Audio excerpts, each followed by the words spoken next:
in the whole wide world. You shine your lucky light on me. Lost my heart to a little girl. You shine your lucky light on me. Good things happen in their own sweet way. Save your pennies for a rainy day. Who needs money when the air is free? You shine your lucky light on me.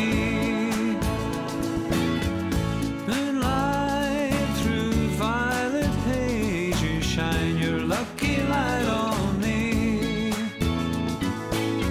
Sunlight on my darkest days. You shine your lucky light on me. Demons coming up face to face, disillusioned with the human race. Of all the losers in the whole damn place, you shine your lucky light on me. No wheels to turn, no money to burn, but I got you to light the way to make my dreams come true.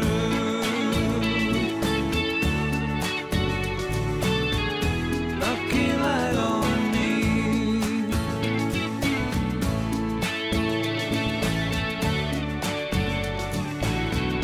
Lucky light on me.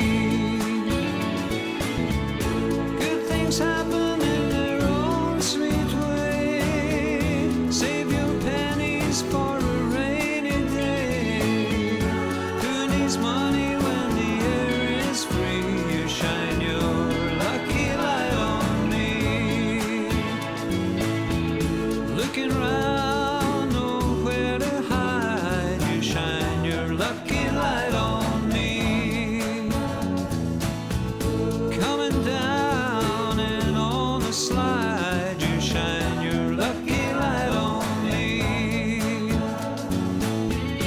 Demons coming up face to face, disillusioned with the human race. Of all the losers in the whole damn place, you shine your lucky light on me.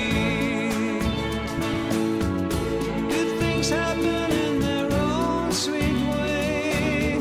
Save your pennies for a rainy day. Who needs money when the air is free? You shine your lucky light on me.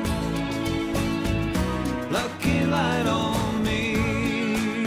You shine your lucky light on me. Hey, yeah, lucky light on me.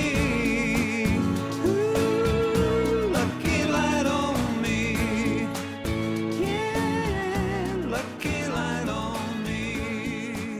You shine your lucky light on me. Oh, he's still got it, eh?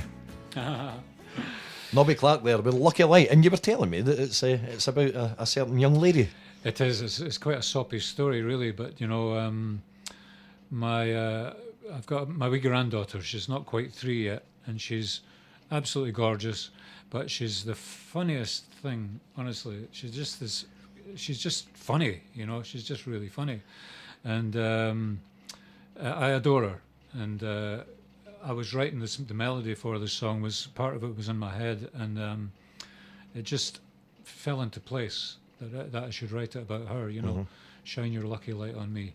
And so I like the song. It's turned out well.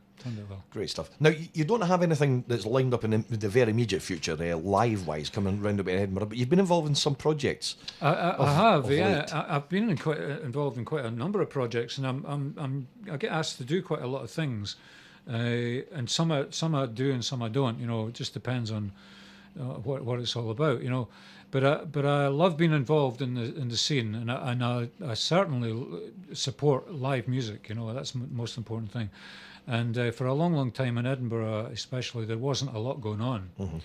And because of these kind of jam sessions that have cropped up now, and they're all over the place, it's a good thing and it's a bad thing.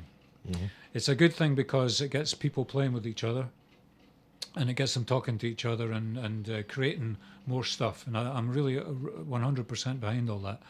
Sometimes I feel that musicians are taken a loan of, because pubs and clubs are getting a lot of free music, and obviously to boost their sales. And that's fine. I can go with that, But there has to be more room for a bit of payment to musicians. We have to live. Yep. Musicians have to live and they have to survive, and they're willing to give their time so long as every so often there's a gig they can get paid for. So we need to work on that, and maybe we need to ration the talent a little bit so that they have to go in their pockets and pay a bit more. But it's a healthy scene at the moment in Edinburgh, and I love it. And I just love actually turning up and being asked to get up either on my own or with other musicians that are there, just to entertain and plucking stuff out there and doing stuff together. I love it. I think it's great. Well, I did actually see you perform a couple of numbers at the Blind Poet. A number of weeks ago. There's I talk about regular on the show. The Sunday service at the Blind Poet, 4 o'clock till 7 on a Sunday, and a fantastic collection of musicians who, if they're not out gigging elsewhere, depending on who turns up, of course. But if you're there on a good day when there's a lot of musicians there, that some who want to play and some who just want to sit and listen, it doesn't matter. But the fact is that I've been there on days when I've just thought to myself, this is absolutely world class. Absolutely world class. You won't get this in many other places. Yeah. It's a good thing it's happening in Edinburgh, And if you think back to how the Blind Poet came about, it started off down in the Powderhall Arms with Robin and his wife, who started off because he was a music lover, And it always starts from that point, doesn't it? Yep. You have to be a music lover to do something like that. And when it first started, it became like, if the musicians make it their gang hut, it'll work. And it worked. Yep. Because people just they took ownership of it, and they turned up and had a great time. It was very loose, and it was just fantastic. And I loved when some people would get up there who weren't so, let's say they weren't so long in the tooth and experienced as some of us, and they would get up and do their thing, and it was accepted, and it was fantastic, mixed in with all the great musicians, So it's a great thing. Long may it continue, but let's try and find ways to pay guys some money. Yeah, and you've also returned back to the days of the '60s with a few old pals, and been doing a couple of gigs with the Hippo people. Oh yeah, I love that. Actually, we do one every 3 months or so. In fact, there's one was supposed to be coming up in September, and I think they had problems getting the date that suited everybody, so it might just be put forward a little bit. But I must have done 4 or 5 of them now, I think, maybe more. And basically, it's what it's all about. Really, is the bands that were around playing in Edinburgh in the '60s. And these are bands that maybe most of whom didn't go on to be successful record-wise, recording-wise, but were very successful in and around Edinburgh in these days. And in fact, very, very successful, and drew big crowds into all the clubs. Now, a lot of these guys have got back together with the bands they were with, and bands like the Moonrakers, the Beachcombers, the Hippo People, this and that, various other bands, Fane and the Cruisers, and they're all brilliant actually. It's really hosted by Davy Valentine and the Hippo People, who put the thing together. And I get up with the Hippos and do a number of songs with them, And I happen to love. I'm a big Tamla Motown fan, and in particular, I'm a big Levi Stubbs fan, the Four Tops, So I've been doing a few of their songs and mixing in other stuff as well, and it's just for fun. Quite right. And it sells out like that. Every single one we do, it sells out like that. Well, and people love it. Do you know that I've missed it? I think I was saying to you before. I missed the first one because I didn't know it was on, and then each time that I've wanted to come, I've been working myself. Yeah, so it's a shame. it's difficult that way. I'm looking for there we go. We'll stick that one in. I'm just looking for a song to come out the segment with. Right. Just with you mentioning the Four Tops there. But the Hippo People, Do you know, I actually came across a single in my house, and you're talking about Davy Valentine, an RAF single, Second-Hand Yeah. Ladies, if Yeah, good you know, stuff. and it was one of the songs I used to sing along to when I was a kid, Aye. you know, Aye. and I think it's probably a bit scratched now because I'd played it so many times, but, you know, just going back, and you're saying about, you know, all these guys were successful, everybody, and just getting Yeah. together now must be a bit of a thrill as well, you know, to get together now. I love it. I love it, and I haven't seen a lot of these guys. I only see them at these gigs, you know. And I mean, these guys probably before this happened hadn't met with a lot of these other band members for years and years, you know. And they get together. It's a fantastic atmosphere.